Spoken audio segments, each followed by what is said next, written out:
సమూయేలు మొదటి గ్రంథము 10వ అధ్యాయం.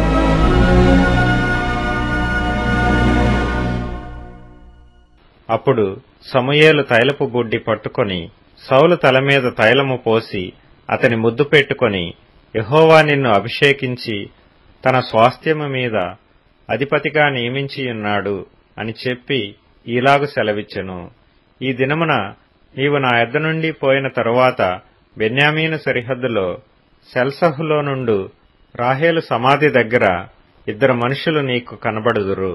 వారు నీవు వెదకబోయిన గార్ధబొమ్మలు దొరికినవి, నీ తండ్రి తన గార్ధబొమ్మల కొరకు చింతింపక నా కుమారుని కనుగొనుటకై నేనేమి చేతునని నీ కొరకు విచారపడుచున్నాడని చెప్పుదురు. తరువాత నీవు అక్కడ నుండి వెళ్లి తాబోరు మైదానమునకు రాగానే అక్కడ బేతేలునకు దేవుని యొద్దకు పోవు 3 మనుష్యులు నీకు ఎదురుపడుదురు. ఒకడు 3 మేకపిల్లలను, ఒకడు 3 రొట్టెలను, ఇంకొకడు ద్రాక్షరసపు తిత్తిని మోయిచూ వత్తురు.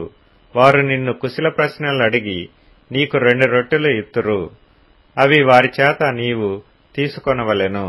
ఇలాగన పోవచ్చు ఫిలిష్తీయుల దండు కాపువారుండు దేవుని కొండకు చేరుదువు. అచ్చట ఊరి దగ్గరకు నీవు రాగానే స్వరమండలము, తంబూర, సన్నాయి, సితారా వాయించు వారి వెనుక ఉన్నతమైన స్థలము నుండి దిగివచ్చు ప్రవక్తల సమూహము నీకు కనబడును.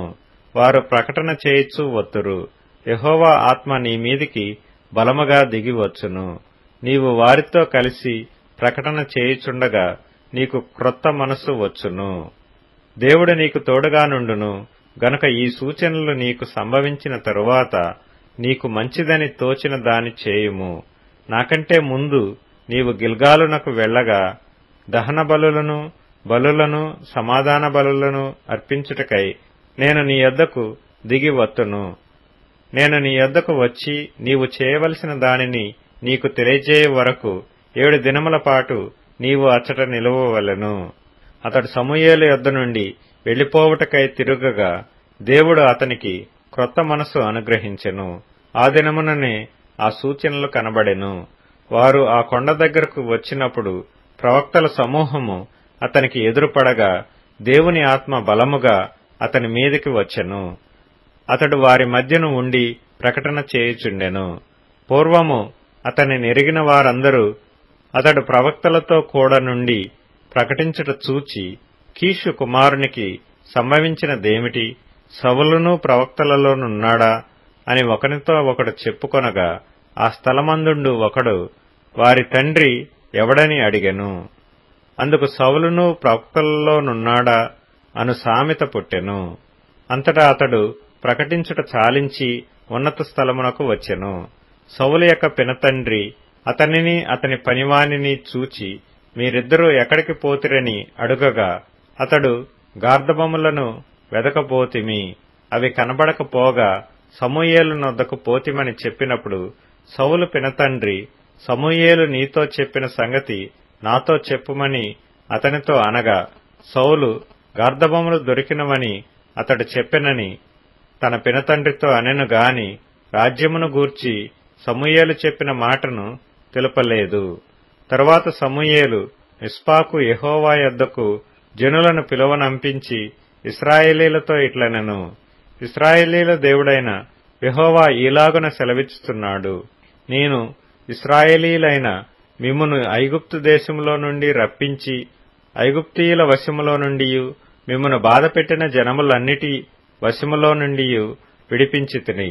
అయినను మీ దుర్దశలన్నిటినీ ఉపద్రవములన్నిటినీ పోగొట్టి మిమ్మును రక్షించిన మీ దేవుని మీరు ఇప్పుడు విసర్జించి మా మీద ఒకని రాజుగా నియమింపుమని ఆయనను అడిగియున్నారు. కాబట్టి ఇప్పుడు మీ గోత్రముల చొప్పునను మీ కుటుంబముల చొప్పునను మీరు యెహోవా సన్నిధిని హాజరు కావలెను.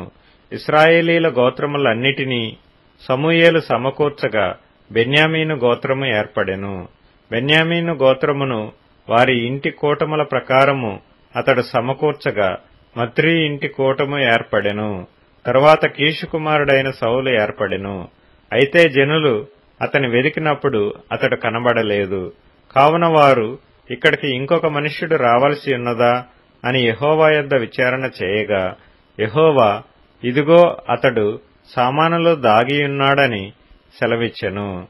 వారు పరిగెత్తిపోయి అక్కడి నుండి అతని తోడుకొని వచ్చిరి. అతడు జనసమూహంలో నిలిచినప్పుడు భుజములు మొదలుకొని పైకి ఇతరుల కంటే ఎత్తుగలవాడుగా కనబడెను. అప్పుడు సమూయేలు, జనులందరిలో యెహోవా ఏర్పరచిన వానిని మీరు చూచితిరా? జనులందరిలో అతని వంటి వాడొకడునూ లేడని చెప్పగా జనులందరూ బొబ్బలు పెట్టుచు రాజు చిరంజీవి యగుగాక అని కేకలు వేసిరి. తరువాత సమూయేలు రాజ్యపాలన పద్ధతిని జనులకు వినిపించి ఒక గ్రంథమందు రాసి యెహోవా సన్నిధిని దాని నుంచెను. అంతట సమూయేలు జనులందరినీ వారి వారి ఇండ్లకు పంపివేశెను. సౌలును గిబియాలోని తన ఇంటికి వెళ్లిపోయెను. దేవుని చేత హృదయ ప్రేరేపణ నొందిన శూరులు అతని వెంట వెళ్లిరి. పనికిమాలిన వారు కొందరు ఈ మనుష్యుడు మనలను ఎలాగు రక్షింపగలడని చెప్పుకొనుచు అతని నిర్లక్ష్యము చేసి అతనికి కానుకలు తీసుకొని రాకుండగా అతడు చెవిటివాడైనట్టు ఊరకుండెను.